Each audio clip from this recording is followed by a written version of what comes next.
And welcome in, ladies and gentlemen, to the Ysn Power Hour. Very special, very special broadcast for you today. We've brought in the best there is here in the Valley. It is the head ball coach, the legendary head ball coach, Mr. Rick Shepis, joins us. Coach, how are you? I'm great, DJ. How you doing, buddy? It's great to be with you this holiday season. Great to have you. And we've got an interesting show. And this one might be broken up over the course of who knows how many, as many people that want to talk about it. The miracle. Yes. The miracle. And it's, we're going to talk about the origins of it, how it started, how it's progressed. But you've been a part of this, baby, every step of the way. The miracle to me, I was brought in 3 years ago, and it's a group of coaches, right? A group of just people who love sports, love people, telling stories, eating good food, having a couple toddies, and having a good time, and talking about, a vast variety of things. You never know what's going to come up with the miracle. But for you, it's something entirely different. Talk to me about how this whole thing started and transpired. Well, the miracle, wasn't always called the Christmas miracle. So, and that's what I was thinking about here. We just had our 30th anniversary, maybe 35-year anniversary of the Christmas miracle this past weekend. And when I was working out before the event on Saturday, I started to think, with the great stories that have come out of this thing and where we've evolved from to how we are, to get to where we are now in the collection of people that now gravitate to this thing, just off of a few text messages that mushroom out.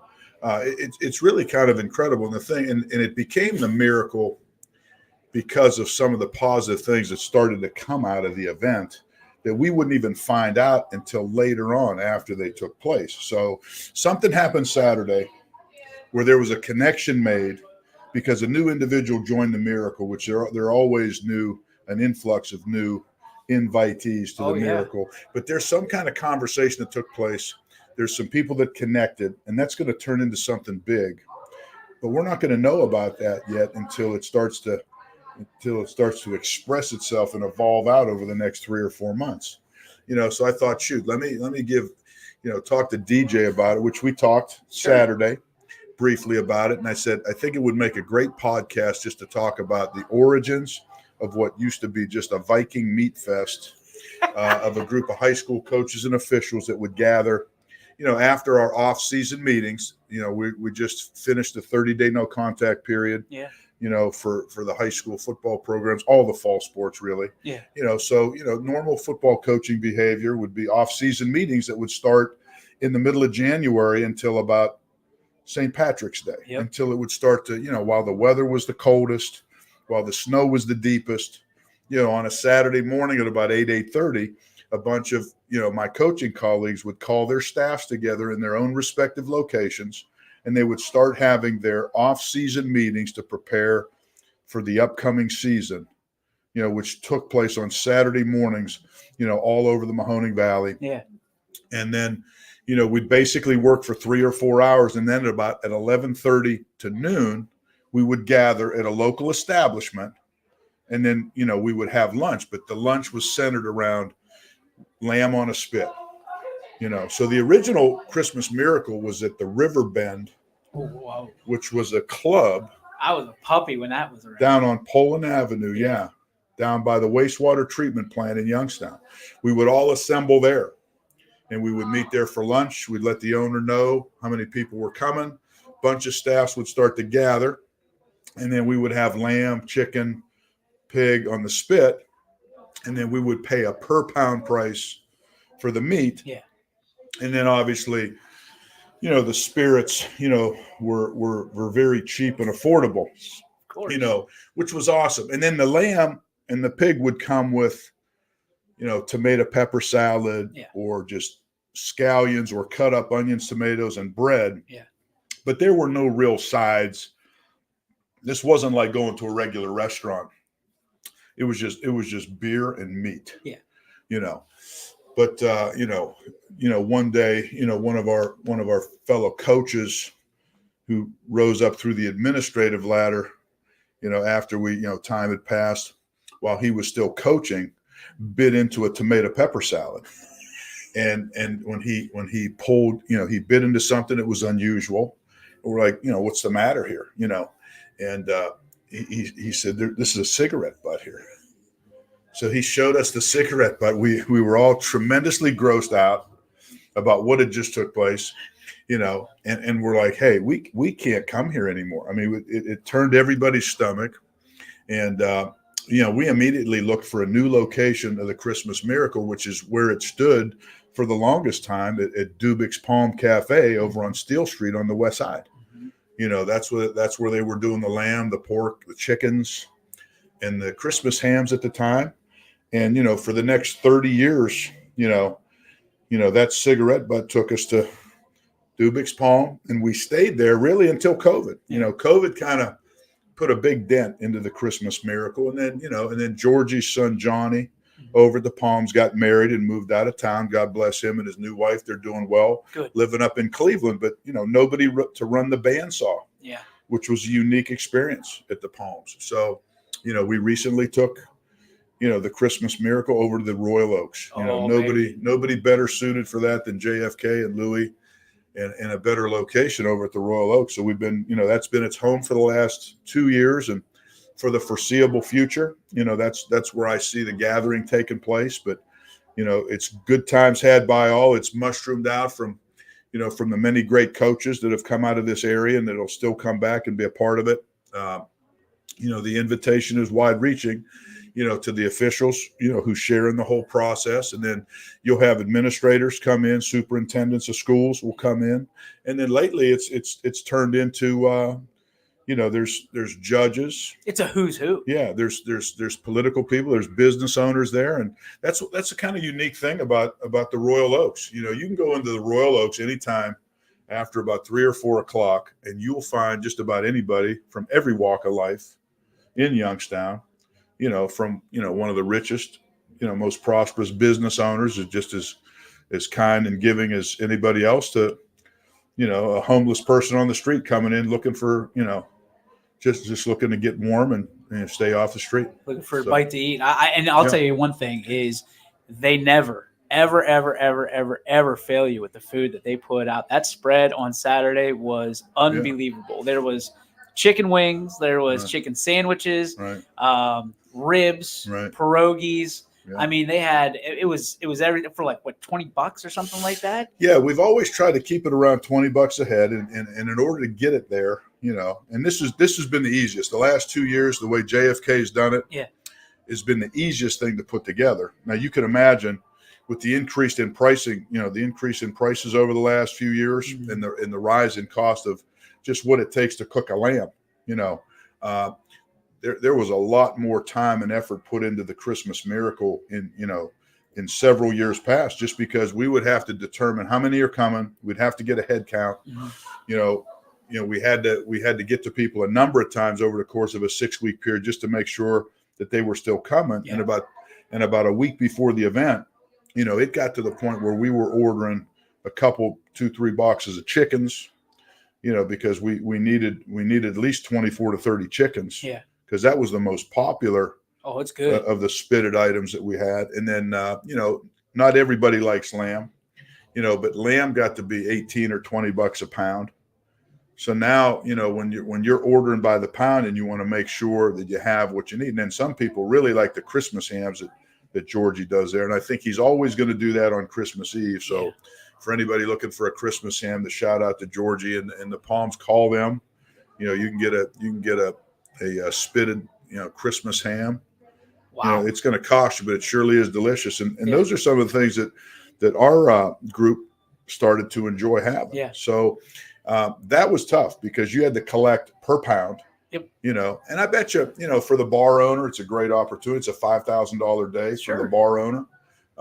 It keeps it a little bit cheaper and more affordable, because I know anytime I would go in there, I usually wasn't walking out of there spending less than 100, 150, and I don't think I spent more than 75 Saturday, and there's some kind of tricks to when you show up at the Miracle, and show up with hake. Yeah. That's all you need to do. Well, yeah. If you're looking for some live entertainment, obviously, I've positioned several a dignitary with Andy Hake just because I know at that point I don't have to worry about it at that That's point. it. Yeah, there's no doubt. The live entertainment. Yeah. How did the Miracle become the Miracle? You said it was Viking Fest. Yeah, before. right. What's how did it morph into the Miracle? Well, there are rules and regulations, DJ, for this, and as we get into the next future podcasts of this, I'm going to make sure that we have copies of that, and we find a way to put that out on social media, on a Twitter or a Snapchat, because there were rules behind this. I mean, it was a Viking Fest because it was all male. Yeah. Not that we're chauvinistic individuals. Everybody in this room are fond, appreciators of the female persuasion. Of course. There's no doubt about it. But the goal was not to have, any women there. There were no wives, that was the expectation. Now, if you did show up with your wives, there's a board of directors that we have that'll note that, and then we'll put out a little note to you as we're preparing for next year's event, and we'll just let you know that you're on probation. If you bring your wife again, and you violate your probation, then you might get a ban. We've had to ban a few people. You can't have a select group or a select club of people that are getting together without a few banishments.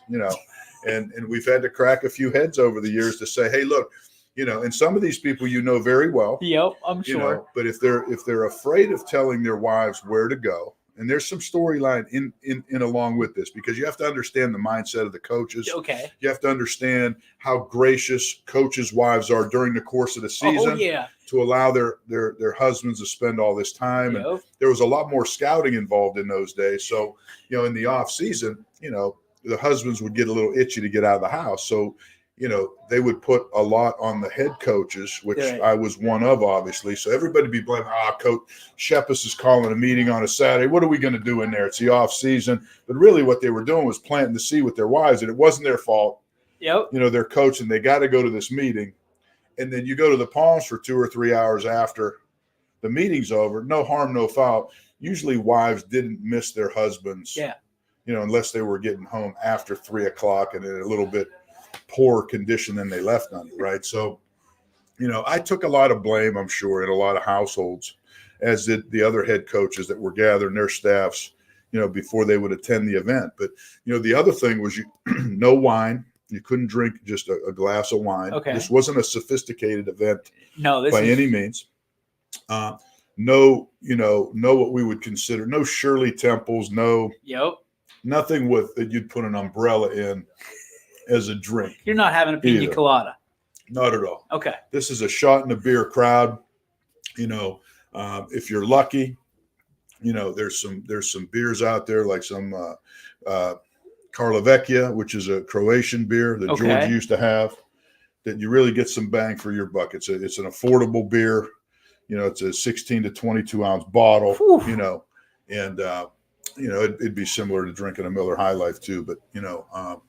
But again, it's just the camaraderie and the neat thing about it is you can mix with other people throughout the course of the day, which is what I always did. Or shocker, you could sit with your group and just hang out with the people you're typically used to hanging out with, and just enjoy the Saturday afternoon. Or sometimes you'd get coaches together by position groups, because you'd see a lot of napkins out and people would be drawing X and O's on napkins and things like that, and they would be sharing ideas with each other. But it was just a neat gathering of people that they would actually look for. But this is something that took place for at least 6 to 8 weeks during the wintertime. And we would all share ideas. We would all gather. There was a lot of team building, a lot of staff building in and around this. It created a network of coaches. We were all exchanging film with each other anyway. Yeah. No reason why we couldn't get together and, just enjoy, some time together in the off season. And it was just pretty cool. I remember there's some great memories just walking out of the place, out of the Palms. It'd be in the middle of a blizzard. It'd be, there'd be a wind chill, snow drifting, and you're just, you just had a great time with some of your guys. You got a lot of work done with your staff in the off season on the direction that you're planning for your team. Yeah. But then you're going home and probably taking a nap and enjoying the rest of the evening with your wife, and the holidays. They're out Christmas shopping. You get the house to yourself. There's no doubt about it. Yeah. The the rumors were swirling on Saturday about a picture that kind of inspired the miracle with Coach Spate. Oh, you know what? There's a great, I mean, in one of the late podcasts, we'll probably have, two gentlemen together that were quite the adversarials, at one time. And, Coach Larry Kemp, proud coach of the Ysn Irish at the time. He's on the current Niles staff right now. But Larry Kemp representing the Catholics and Coach Spate representing the public schools, and Spate being a member of the Coaches Association, leading this chapter of the group around here. But total adversaries. We actually got them together at the Palms. We got them to sit by each other. They exchanged a few hugs, couple beers. I think we even have a picture out there where either Spate's kissing Larry on the cheek or vice versa. You know what I mean? And again, when we left there, these two guys, and Larry's pretty cordial. Bo Spate was a little bit. He wasn't really interested in making friends if he didn't have to. Never is, because he has a strong belief system with that. Larry's been on both sides of the coin, has a different understanding of it. So it was really getting Bo to cooperate more than Larry. But it was great. I mean, we got him to hug it up, and from that point on, they became good friends and settled their differences, and we've moved on since then. But those are some of the things that have come honestly with the unfortunate piece with open enrollment, and things of that nature. So, it was starting to become the Wild West at that time, and that had created some divisions, and I think there are still some divisions out there, but again, when you're working your program and you're doing the things that you need to do, and your coaches are developing great relationships, this is the kind of the foundation of all of that belief system, that helps coaches bond together so that when they go out and they're working with their team, right, they're creating great opportunities for their kids to play. The off season is where you spend the time evaluating your own team. You're obviously working on making yourselves better. You're not concerned with what the Joneses are doing. Right.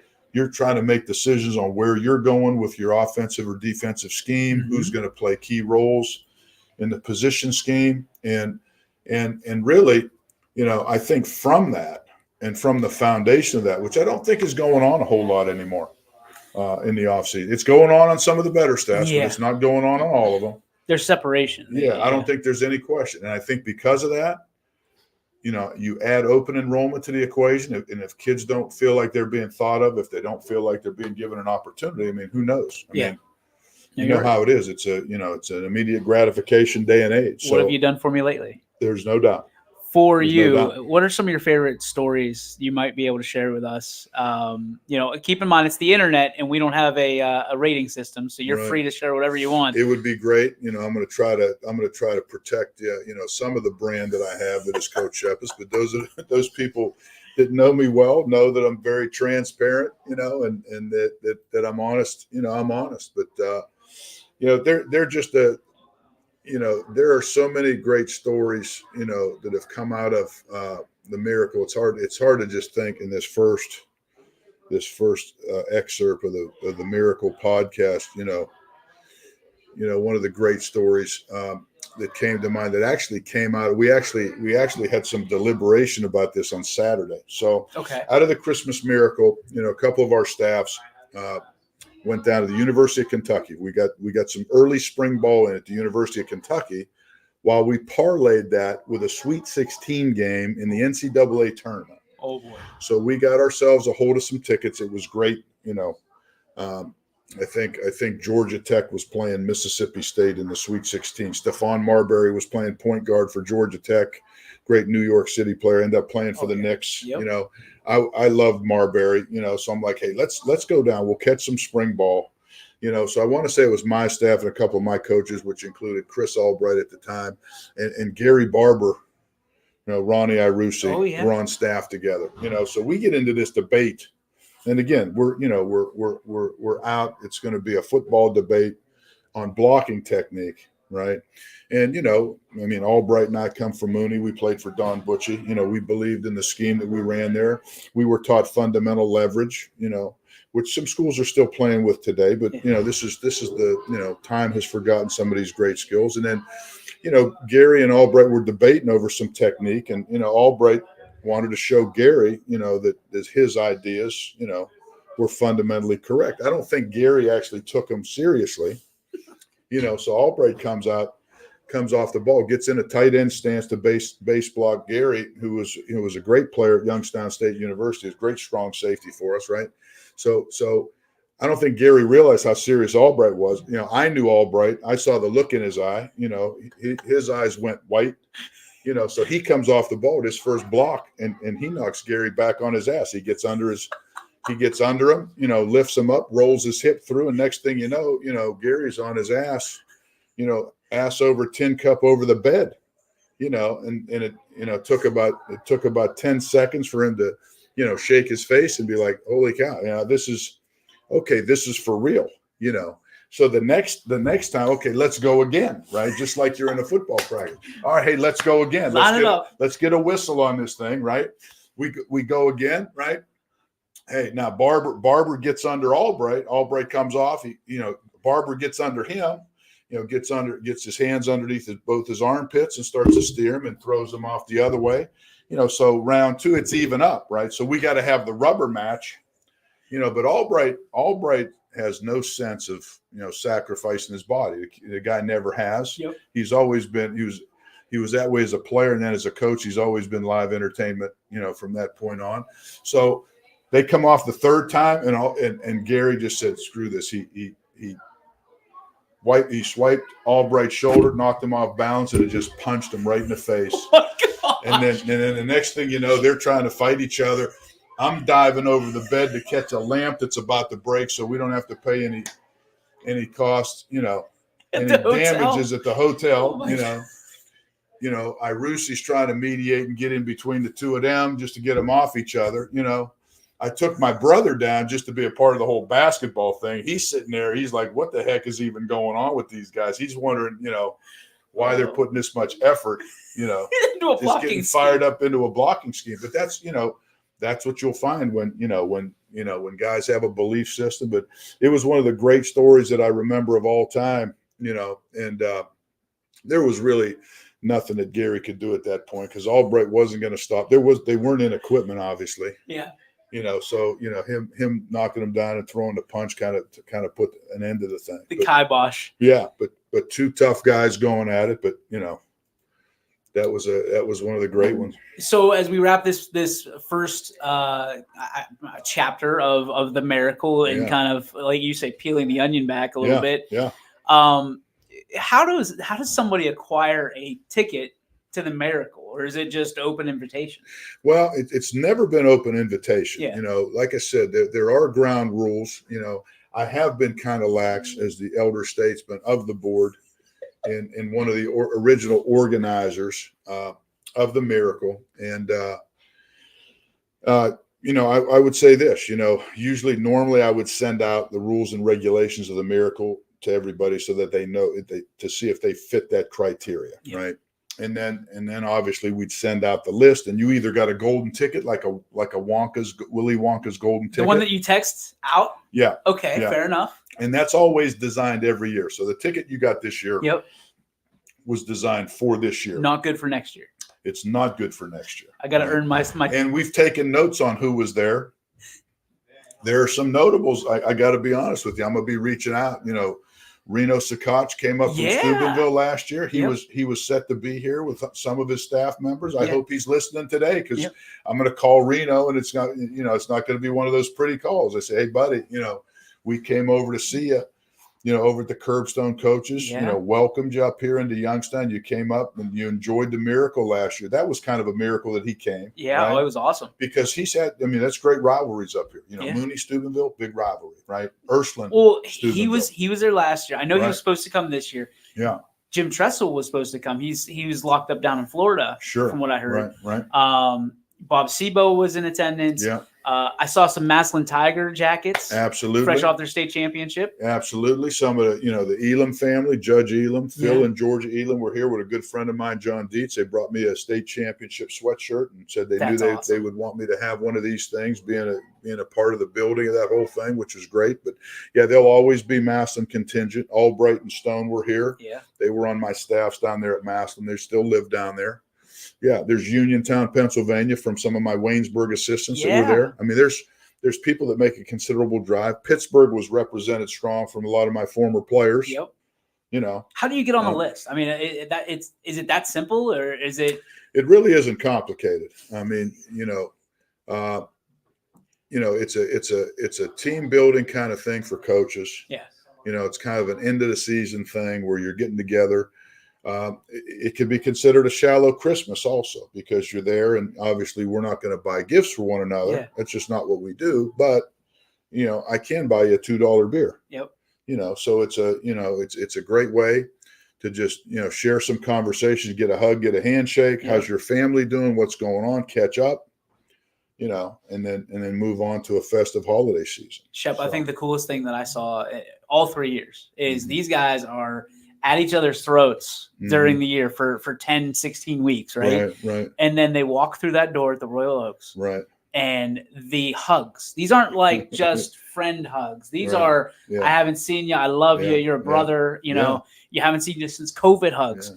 It's incredible to see grown men that are putting emotion to the side for so long, for 4 or 5 months out of the year. All of a sudden, it's Christmas. Everybody's saying Merry Christmas, and they're buying that $2 beer, and they're sharing these experiences and asking about families and things of that nature. Right. When you walk away, and I know you're usually the last one out the door. Right. What is it that you're most impressed with and you're most proud of?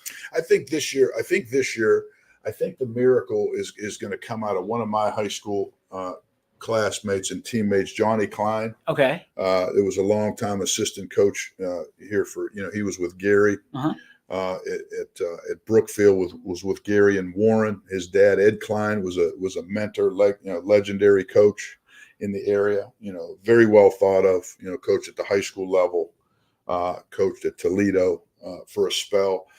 Johnny was a little apprehensive, about coming, he likes to keep to himself as he's gotten older, but he's also gotten nostalgic, about some of the great memories and just, being a coach's son, coaching against your dad, your dad offering insights, and even win, lose, or draw, right? How supportive his dad was of his young coaching career to motivate him to continue to do the right thing. And then just knowing Johnny, because, you want to talk about a by the book, I'm going to do the right things, represent where he came from very well. He does that in his coaching profession. But what people don't know about him is as a teacher, he's an advanced math. He was one of the smartest kids in our class. He graduated with honors, and he's an advanced math teacher, the advanced calculus classes, things like that. I remember, we coached together at the college level for a while, but when he came back to just teach in the area and I came in to recruit, I went into his classroom at Brookfield and said, "Hey, John, I'm here to recruit, blah, blah, blah." He goes, "Hey, Shep, you got to wait till the end of class here. I got a big lesson I got to teach my kids." And he's on the board and he's doing it up and he's not missing a beat. And I'm sitting in his class, like I'm one of the administrators observing a great lesson. And because he's not going to stop, he's going to make sure he does his job for those kids. Yep. But the miracle out of this thing was for Johnny, because he didn't know what kind of a time that he was going to have. And I said, "Look, you got to give it a chance. You're going to know more people than you thought you were going to know. And you're going to see somebody that you haven't seen in a while that you're going to appreciate spending some time with." Yeah. Right. And right out of the gate, Johnny came in, and you mentioned my group from Maslin. Well, Judge Elam, who's been on the bench in Maslin from the time that I was coaching there, was coached by Johnny's dad, Eddie Klein. Wow. So when I introduced Judge to Johnny, he says, "Now, who is Ed Klein to you?" He goes, "Well, that's my dad." All of a sudden, you could see the miracle take place.